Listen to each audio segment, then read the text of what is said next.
जब कोई अपना आपको धोखा देता है तो उसकी चोट आपकी आत्मा तक पहुंचती है।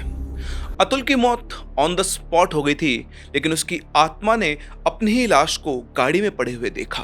अपने दोस्त पर अंधा विश्वास करने वाले अतुल के सामने जब सच आया तो एक ब्रह्म राक्षस की दी हुई पारलौकिक शक्तियों के द्वारा उसने एक ऐसा इंतकाम लिया जिसका गवाह कोई इंसान नहीं बल्कि एक 300 साल पुराना ब्रह्म राक्षस था। तैयार हो जाइए बदले की इस मिस्टीरियस स्टोरी को सुनने के लिए।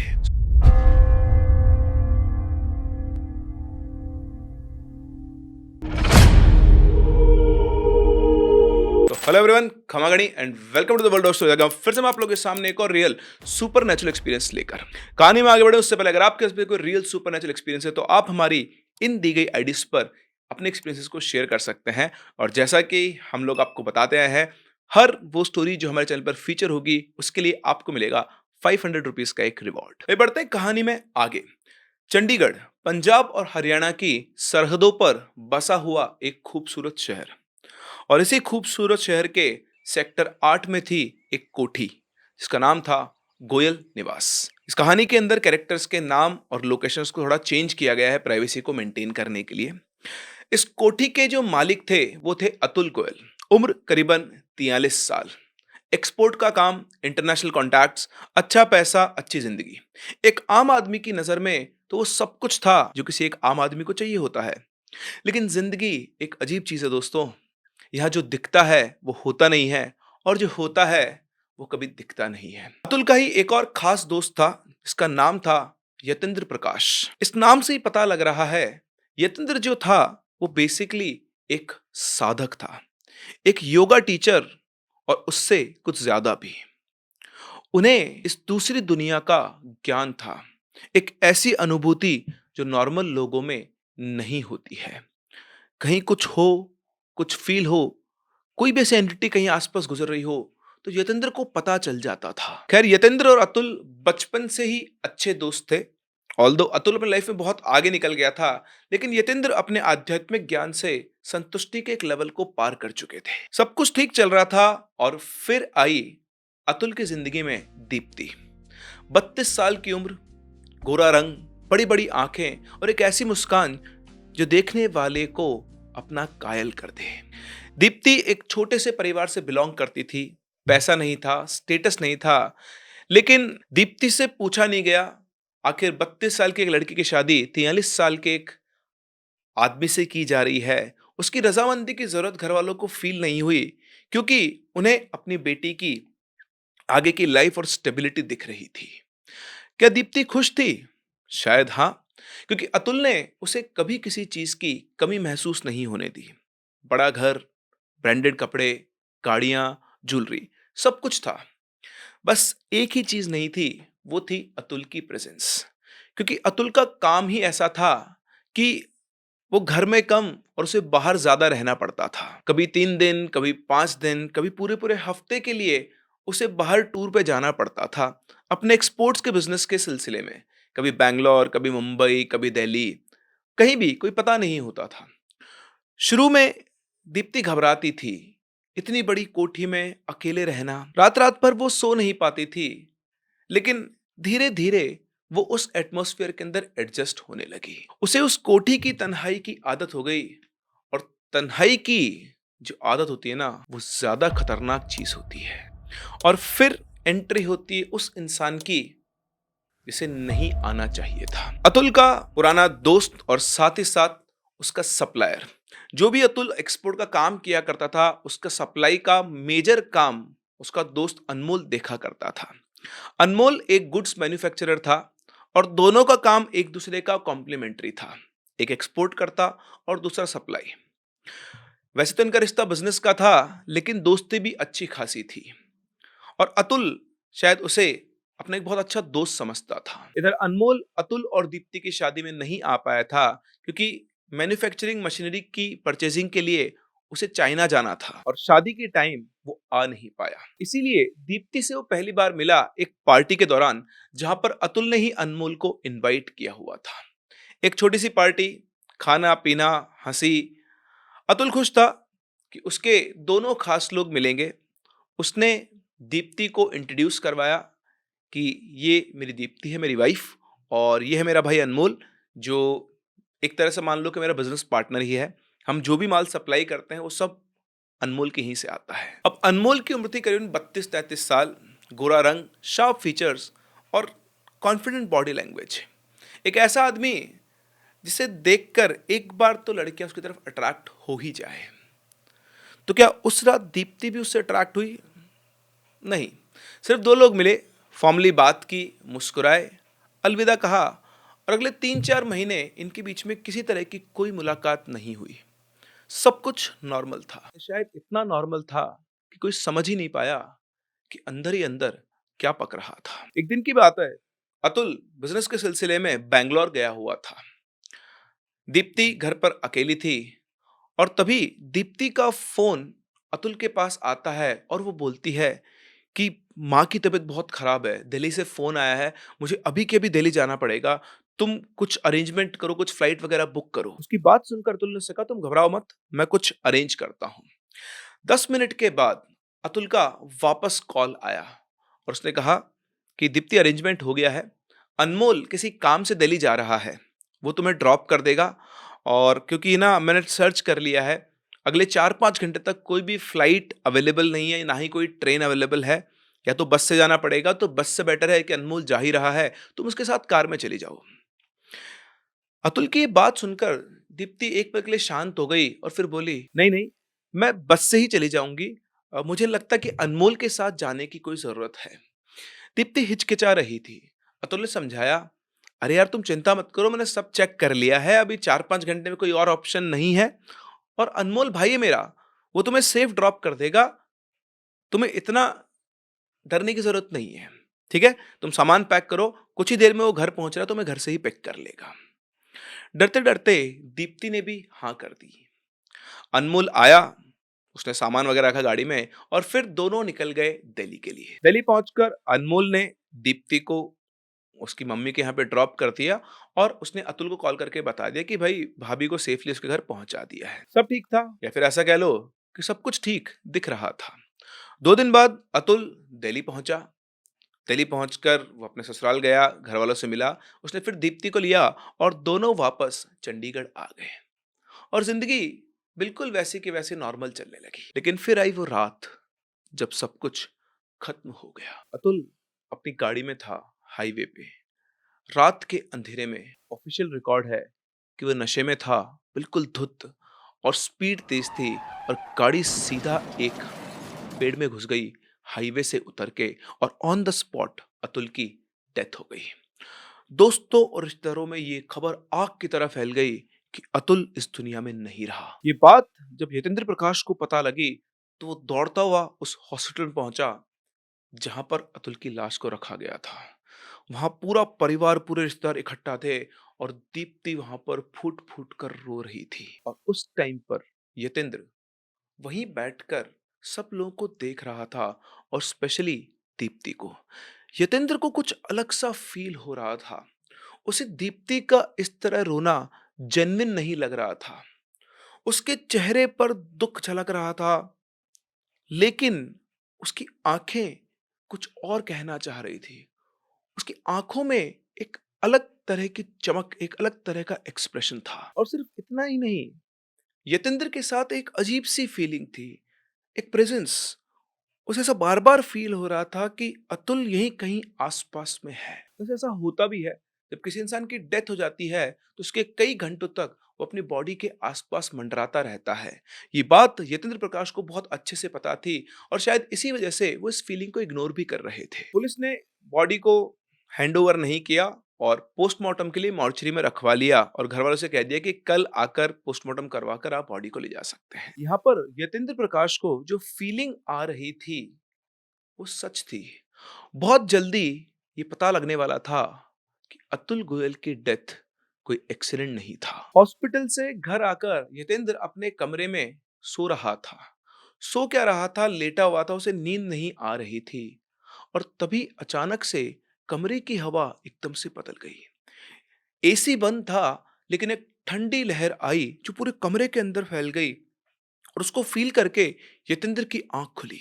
अब क्योंकि यतेंद्र एक साधक था, उसे अपने कमरे में किसी किसी के होने का एहसास हुआ और कुछ ही देर में उसके सामने हवा में लहराता हुआ उसका दोस्त अतुल खड़ा था।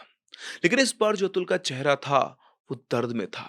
एक ऐसा दर्द जो सिर्फ अकाल मौत में होता है, जो सिर्फ उन आत्माओं में होता है जिनका या तो कोई बहुत बड़ा काम अधूरा रह गया हो या जिनके साथ कुछ गलत हुआ हो और अगले ही पल वो वहां से गायब हो गया।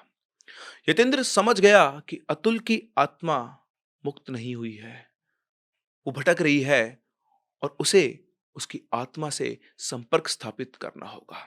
इस टाइम रात के 1 बज रहे थे। जितेंद्र अपने बिस्तर से उठा और तुरंत अपने मेडिटेशन वाले कमरे में गया और ध्यान लगा के उसने अतुल की आत्मा से संपर्क करने की कोशिश की और कुछ ही देर में उसका संपर्क स्थापित भी हो गया। संपर्क होने के बाद अतुल ने कहा, दोस्त मुझे तुम्हारी मदद की जरूरत है। मुझसे एक बहुत बड़ी गलती हो गई है और उस गलती को सुधारना है और उसके लिए मुझे तुम्हारी मदद चाहिए। यतेंद्र ने कहा, कैसी गलती? अतुल ने कहा, वो मैं तुम्हें कल बताऊंगा, लेकिन अभी तुम मेरी बात सुनो, मेरे पास ज्यादा टाइम नहीं है। मेरा एक जरूरी काम बाकी है। कल सुबह 11 बजे तुम मुझे मेरे एडवोकेट राजेंद्र हिरानी के यहाँ मिलो, उनके ऑफिस में, और उनसे कहना कि 11 से 1 बजे तक वो अपने कैबिन में तुम्हारे अलावा किसी और को ना आने दे। मैं तुमसे कल वहीं मिलूंगा। और इतना कहकर अतुल वहां से गायब हो गया। जितेंद्र को ये समझ नहीं आया कि आखिर अतुल ने उसे उस एडवोकेट के यहाँ जाने को क्यों कहा है। फिर अगली सुबह वो 10 बजे ही राजेंद्र के यहाँ पहुंच गया। वो उसे जानता था और उसने रात की बात उसे बताई। तो राजेंद्र ने बोला, हाँ यार, मुझे भी कुछ ऐसा ही एहसास हो रहा था। इवन अतुल मेरे सपने में भी आया था, लेकिन उसने कुछ बोला नहीं और मुझे लगा मेरा वहम है, मैं ज्यादा सोच रहा हूँ। खैर, अतुल के कहे अनुसार राजेंद्र ने अपना पूरा ऑफिस खाली करवा दिया, सबको भेज दिया और वो और जितेंद्र उसके कैबिन का दरवाजा बंद करके अंदर बैठ गए और इंतजार करने लगे। ठीक 11 बज के 3 मिनट पर धड़ाम से राजेंद्र के कैबिन का दरवाजा खुलता है, लेकिन वहां पर कोई नहीं था। लेकिन दरवाजा खुलने के साथ साथ ही एक ठंडी हवा का झोंका अंदर आया था और अगले ही पल उन दोनों की आंखों के सामने सोफे पर अतुल बैठा हुआ था, जिसे देखकर राजेंद्र जी हड़बड़ाकर अपनी जगह पर खड़े हो गए, क्योंकि कल ही उसी अतुल की लाश को उन्होंने अपनी आंखों से हॉस्पिटल में देखा था और वही अतुल उन्हीं के कैबिन में, उन्हीं के सोफे पर, उन्हीं की आंखों के सामने वही कपड़े पहनकर बैठा हुआ था जिसमें कल वो उसकी लाश को देखकर आए थे। राजेंद्र जी को उस तरह से देखकर यतेंद्र समझ गया। उसने उनकी तरफ इशारा किया कि आप बैठ जाओ, घबराओ मत। और तभी उधर से अतुल बोलता है, घबराइए मत राजेंद्र जी, मैं वही अतुल हूं, बस आप लोगों की नजर में मैं मर चुका हूं, लेकिन आज आप लोगों के बीच में एक सच बताने और अपना एक अधूरा काम पूरा करने आया हूं। और ये कहते हुए उसने अपने पास से एक फाइल निकाल के राजेंद्र जी की टेबल पर रख दी, जिसे देखते ही राजेंद्र पहचान गया। ये तो तुम्हारी वसीयत है अतुल, तो ओरिजिनल कॉपी है, ये तुम्हारे पास कहां से आई? हाँ राजेंद्र जी, अतुल ने जवाब दिया, मैं इसे बदलना चाहता हूं। इसी फाइल में बैक डेट के स्टैम्प्स के पेपर हैं। आप मेरी वसीयत को बदल दीजिए।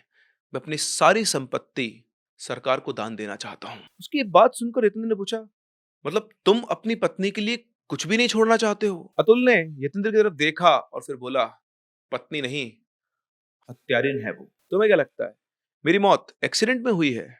नहीं, मुझे मारा गया है। क्या?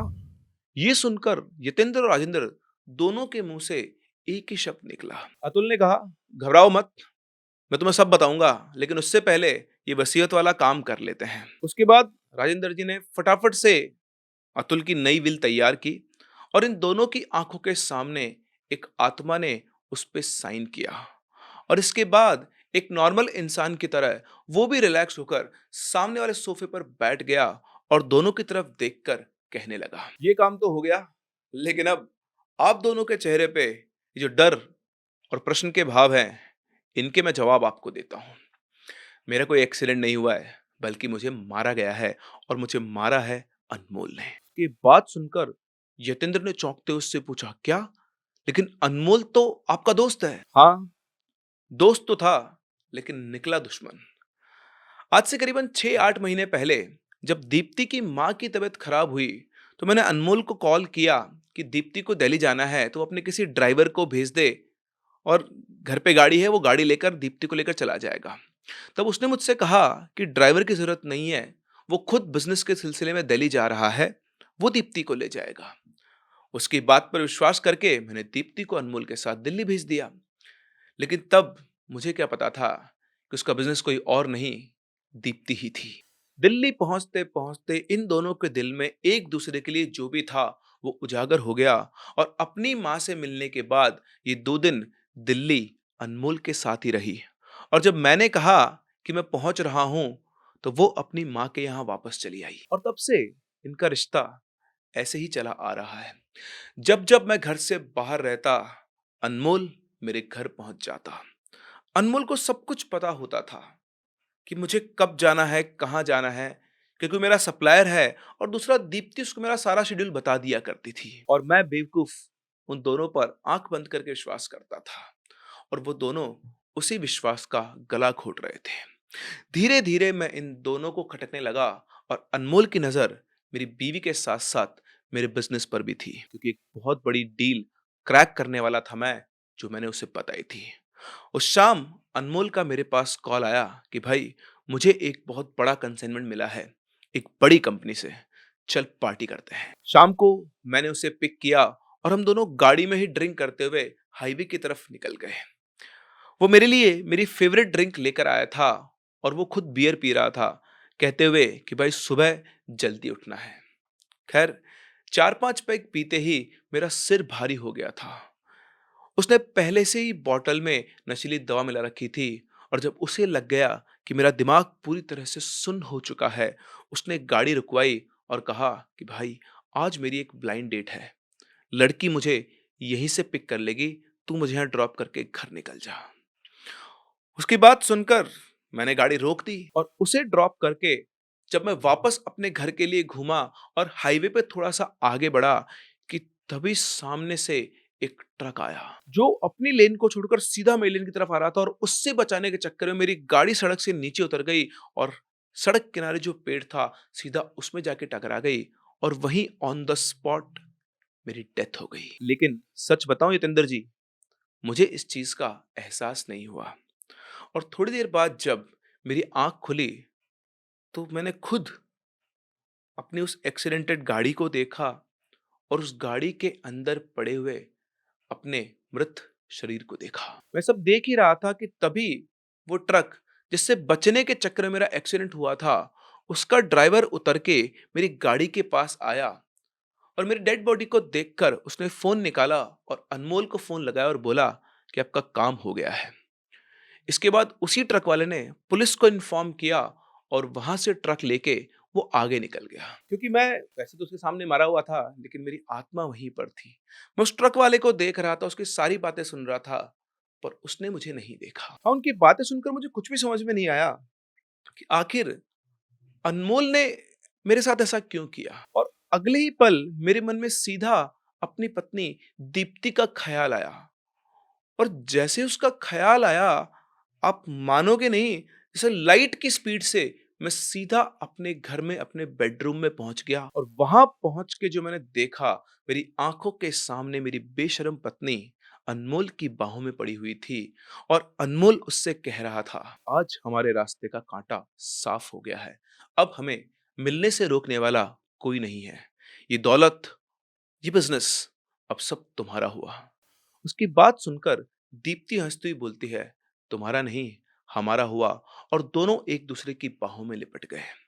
इसके बाद वहां जो हुआ उसे देखने की हिम्मत मुझ में नहीं थी और मैं वहां से सीधा निकला। मुझे कुछ समझ नहीं आ रहा था कि मैं क्या करूं। मैं बस यूं ही इधर उधर भटक रहा था और मरने के बाद भी मेरी आत्मा को बहुत दुख फील हो रहा था। और तभी भटकते भटकते मुझे एक बूढ़े बाबा दिखाई दिए। वो एक डिस्टेंस से मुझे घूर रहे थे। उनके हाथ में एक त्रिशूल था, लंबी लंबी जटा और बिल्कुल सफेद दाढ़ी थी और मस्तक पर एक तिलक लगा हुआ था। उनको देखते ही मेरे अंदर एक अजीब सा डर का भाव आ गया और तभी बिना कुछ बोले ही मेरा उनसे संपर्क स्थापित हो गया और उन्होंने कहा, मुझे पता है तेरे साथ गलत हुआ है और तू अपनी पत्नी और अपने दोस्त से बदला लेना चाहता है और इसीलिए इधर से उधर भटक रहा है। मैंने उसी संपर्क के द्वारा उनसे पूछा कि आप कौन हैं? तो उन्होंने बताया कि वो एक ब्रह्म राक्षस है और वो इसी प्रकार से भटकती हुई आत्माओं को मुक्त करवाकर अपने प्रारब्ध काट रहे हैं। मैंने उनसे कहा कि जब तक मैं अपना बदला नहीं ले लेता, मैं यहां से नहीं जाऊंगा। उन्होंने कहा कि मुझे पता है कि तुम क्या चाहते हो। जो अवस्था आज तुम्हारी है, मैं इस अवस्था से गुजर चुका हूं। जो विश्वासघात तुम्हारे साथ हुआ है, वैसा ही कभी मेरे साथ भी हुआ था और शायद इसीलिए तुम्हें मेरी दृष्टि में लाया गया है। आओ मेरे साथ चलो। और उनके इतना कहते ही मैं उनके पीछे अपने आप चलने लगा। मतलब ऐसा नहीं था कि मैंने डिसाइड किया, जैसे उन्होंने बोला मेरे पीछे आओ, बस मैं उनके पीछे पीछे चलने लगा और फिर हम पहुंचे एक जंगल में, एक बहुत बड़े पीपल के पेड़ के नीचे, जो शायद उन ब्राह्मण का स्थान था। उन्होंने बताया कि अपनी साधना में उनसे एक गलती हो गई थी और दूसरा, जिस तरह से तुम्हारे साथ विश्वासघात हुआ है, मेरे साथ भी हुआ था और उसी के चक्कर में मैंने गलत कदम उठा लिया था और इसी की वजह से पिछले 300 सालों से मैं यहाँ भटक रहा हूँ। उनकी बात सुनकर मैंने उन बाबा से प्रार्थना की कि वो मेरी मदद करे ताकि मैं अपने उस दोस्त और अपनी बीवी को सबक सिखा सकूं। मेरी बात सुनकर उन बाबा ने मुझसे कहा कि तुम अपनी एस्ट्रल बॉडी यानी अपने सूक्ष्म शरीर में हो और अपने फिजिकल बॉडी यानी अपने स्थूल शरीर की तरह तुम काम नहीं कर सकते हो। हमारी फिजिकल बॉडी और हमारी एस्ट्रल बॉडी, इन दोनों की अपनी अपनी लिमिटेशंस होती है। जो हमारी फिजिकल बॉडी चीज़ों को उठा सकती है, रख सकती है, बहुत सारे काम कर सकती है, लेकिन वो एक जगह से दूसरी जगह नहीं पहुंच सकती है। वहीं हमारी एस्ट्रल बॉडी किसी चीज़ को उठा गिरा तो नहीं सकती है, लेकिन पलक झपकते ही वो जहां जाना चाहे वहां जा सकती है। वो बिल्कुल फ्री होती है और ऑलमोस्ट आप बोल सकते हो कि लाइट की स्पीड से मूव करती है। बस आपको सोचना है और आप वहां पहुंच जाते हो। तो उन बाबा ने बताया कि तुम अपने सूक्ष्म शरीर से जो बदला लेना चाहते हो वो नहीं ले सकते हो, क्योंकि तुम में अभी इतनी शक्ति नहीं है कि तुम अपने सूक्ष्म शरीर से किसी फिजिकल चीज को हिला भी पाओ। तो फिर मैंने उन बाबा से बहुत प्रार्थना की और बहुत देर के बाद मेरी बात माने। उन्होंने कहा कि एक दिन के लिए मैं तुम्हें इतनी शक्ति दे सकता हूं कि तुम अपने सूक्ष्म शरीर से भी ऐसे काम कर सको जो तुम अपनी फिजिकल बॉडी यानी स्थूल शरीर से करते।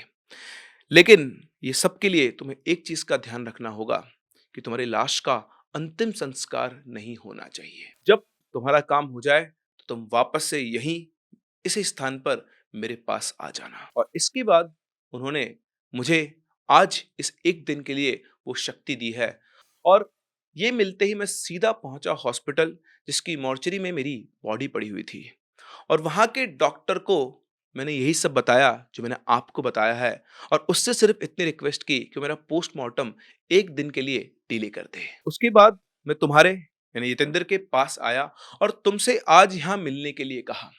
मेरे पास सिर्फ आज के दिन के ये 10-12 घंटे और बचे हुए हैं। अब आप, उसने राजेंद्र जी की तरफ इशारा करते हुए कहा, ये पुरानी वसीयत जला दीजिए और इस नई वसीयत की एक कॉपी बना के अपने पास रख लीजिए और ये जो ओरिजिनल वसीयत है इसे ले जाकर मैं अपने घर में रख देता हूँ और उसके बाद मैं अनमोल से निपटूंगा। ये सारी बातें सुनने के बाद फटाफट से राजेंद्र जी ने अपना काम पूरा किया और अतुल को उस वसीयत की ओरिजिनल कॉपी दे दी। इसके बाद अतुल ने चमकती आंखों से यतेंद्र की तरफ देखा, एक बार उससे गले मिले, धन्यवाद किया और फिर वहां से उसी तरह गायब हो गए जैसे वो आए थे। और शाम तक अतुल की आत्मा ने अपना बदला भी ले लिया था, क्योंकि शाम तक यतेंद्र को ये खबर मिल गई कि अनमोल की अपने ही घर में छत से गिरकर मौत हो चुकी है। उसके अगले दिन अतुल का पोस्टमार्टम और उसके बाद उसका अंतिम संस्कार हुआ। उसके अंतिम संस्कार में भी शायद वो वहीं था, क्योंकि बार बार यतेंद्र को उसकी प्रेजेंस महसूस हो रही थी। अंतिम संस्कार के कुछ दिनों बाद जब वसीयत खुली तो दीप्ति का सब कुछ लुट चुका था। सारी संपत्ति गवर्नमेंट को दे दी गई थी और उसके हाथ एक फूटी कौड़ी भी नहीं बची थी। और इसी तरह से शायद अतुल ने अपना बदला पूरा किया। उसने दीप्ति को मारा नहीं, बल्कि उसे दर-दर की ठोकरें खाने के लिए छोड़ दिया। ये सब हो जाने के बाद भी कई बार अतुल ने यतेंद्र से संपर्क किया और बताया कि वो उसी ब्रह्म राक्षस के सानिध्य में रहता है, उनके शिष्य की तरह, और उनसे कई चीजें सीख रहा है, तंत्र और योग के बारे में। तब तक जब तक कि उसका दूसरा जन्म नहीं हो जाता है। और इस तरह से अतुल की आत्मा ने साइलेंट तरीके से अपना बदला लिया। शायद उसे पता था कि अगर ये सिस्टम के प्रोसेस में चला गया तो अनमोल आसानी से बाहर निकल जाएगा, क्योंकि उसके पास पैसे की पावर थी। उसने किसी को मौका ही नहीं दिया और अपनी कहानी सिर्फ 2 लोगों को सुनाकर चला गया। और शायद इसीलिए कहा जाता है कि कलयुग है बाबू, किसी पर विश्वास करने से पहले आपको 10 बार सोच लेना चाहिए कि आप सही आदमी पर विश्वास कर रहे हो या फिर नहीं। क्योंकि मैक्सिमम केसेस में जो धोखा मिलता है वो अपने सबसे करीबी इंसान से मिलता है। इसलिए सतर्क रहें, सावधान रहें और सुनते रहें ऐसी इंटरेस्टिंग कहानियां हमारे साथ। हम लोग मिलते हैं अपने अगले वीडियो में, तब तक के लिए keep loving and keep listening.